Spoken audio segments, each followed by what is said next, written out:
ขออนุญาตอ่านและก็ตอบคอมเมนต์ของ FC คนลาวเนาะเพิ่นมาคอมเมนต์ไว้ว่าไทยออกข่าวเกินความจริง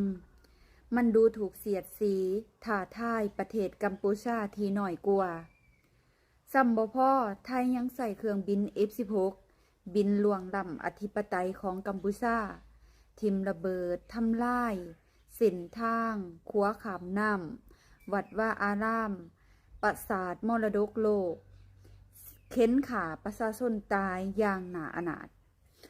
บ่บอกกับหูเนาะว่าเจ้าเสพข่าวมาจากเบื้องคอมเมนต์แน่นอน เพราะว่าข่าวนี้แอดมินก็เห็นคือกันเนาะสิแจ้งแบบนี้อิงตามที่แอดมินไปเสพข่าวมาทั้งสองฝั่งและอิงตามข่าวของฝั่งไทยเนาะประเด็นที่จะเว้าอันแรกเลยเนาะว่าไทยใส่เครื่องบิน F16 บินล่วงล้ำอธิปไตยของกัมพูชานี่ก็คือเขามีหลักฐานเพียงพอในการบินเข้าไปทำลายเป้าหมายทางการทหารไทยมีหลักฐานเพียงพอจังบินเข้าไปได้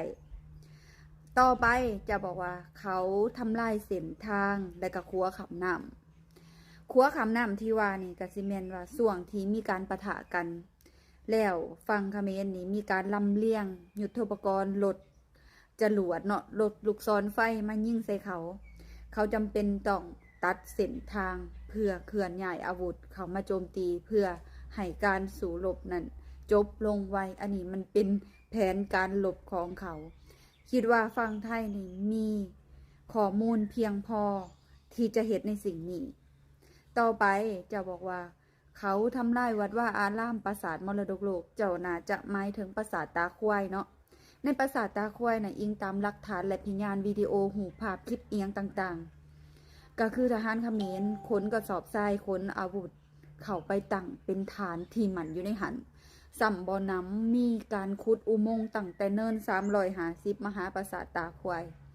เป็นหูไปเลยเลิกเป็น10 เมตรเนาะจำเป็นต้องได้ใส่ F16 ไปบอม